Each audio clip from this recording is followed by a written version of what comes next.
नमस्कार साथियों, एक इंसान कितने बैंक अकाउंट रख सकता है, क्या कहता है आरबीआई का नियम, और ज़्यादा खाते रखने में क्या रिस्क हो सकता है।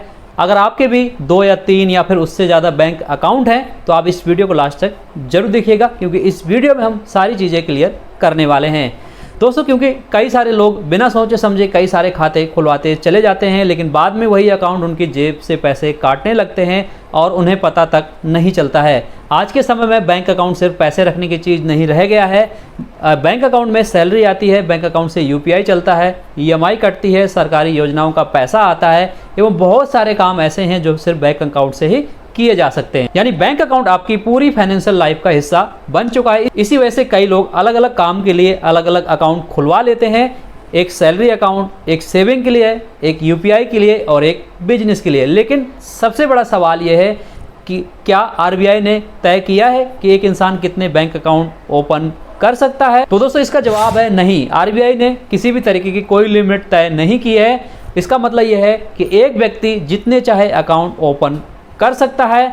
लेकिन दोस्तों यहीं पर लोग सबसे बड़ी गलती कर देते हैं, जिसके बाद उन्हें काफ़ी ज़्यादा नुकसान उठाना पड़ता है या फिर उन्हें पछताना पड़ जाता है। दोस्तों जितने ज़्यादा बैंक अकाउंट होंगे मतलब उतनी ही ज़्यादा आपके पास जिम्मेदारी होगी। अब सोचिए, हर अकाउंट का अलग अलग एटीएम कार्ड, अलग अलग पासवर्ड, अलग अलग मिनिमम बैलेंस रखने के रिक्वायरमेंट, अलग अलग चार्जेस होते हैं। और अगर आपने ध्यान नहीं दिया तो धीरे धीरे बैंक आपके पैसे काटना शुरू कर सकता है। अब यहाँ पर सबसे बड़ा रिस्क समझिए, कई बैंकों में मिनिमम बैलेंस रखना जरूरी होता है। अगर आपका बैलेंस कम हुआ तो पेनल्टी लग सकती है और यही पेनल्टी धीरे धीरे आपकी सेविंग को कम करने लगती है। कई लोग अकाउंट खोलते हैं लेकिन बाद में इस्तेमाल करना बंद कर देते हैं।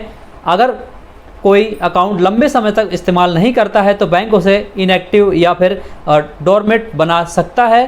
फिर उसे चालू करने के लिए केवाईसी, वेरिफिकेशन और बैंक के चक्कर लगाने भी पड़ सकते हैं।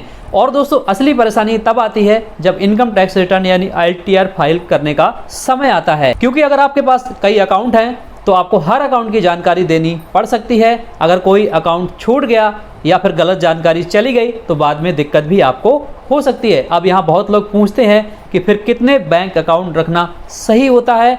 तो फाइनेंशियल एक्सपर्ट आमतौर पर कहते हैं कि एक व्यक्ति को 2 या 3 से ज़्यादा अकाउंट नहीं रखने चाहिए। मैक्सिमम 2 या 3 अकाउंट ही पर्याप्त होते हैं एक व्यक्ति के लिए। एग्जाम्पल के तौर पर समझें, जैसे एक मेन सैलरी अकाउंट, एक सेविंग या इमरजेंसी अकाउंट, और ज़रूरत हो तो एक बिजनेस या फिर जॉइंट अकाउंट भी ओपन कर सकते हैं। लेकिन बिना ज़रूरत कई अकाउंट खोलना बाद में झंझट, एक्स्ट्रा चार्जेस बढ़ा सकता है।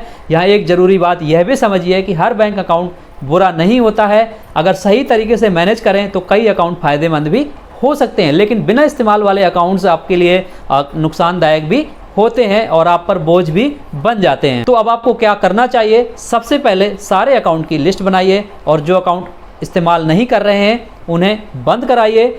हर महीने minimum balance, rule change check कीजिए, क्योंकि याद रखिए ज़्यादातर बैंक अकाउंट रखना गलत नहीं है, लेकिन उन्हें संभालना काफ़ी बड़ा काम होता है। तो साथियों आप ही बताइए, आपके कितने बैंक अकाउंट हैं? क्या कभी किसी बैंक अकाउंट में आपके मिनिमम बैलेंस के नाम पर चार्जेस कटे हैं? कमेंट में हमें ज़रूर बताइएगा। और ऐसी ही जानकारी के लिए, आसान भाषा में समझने के लिए हमारे चैनल को जरूर से सब्सक्राइब कर लीजिएगा।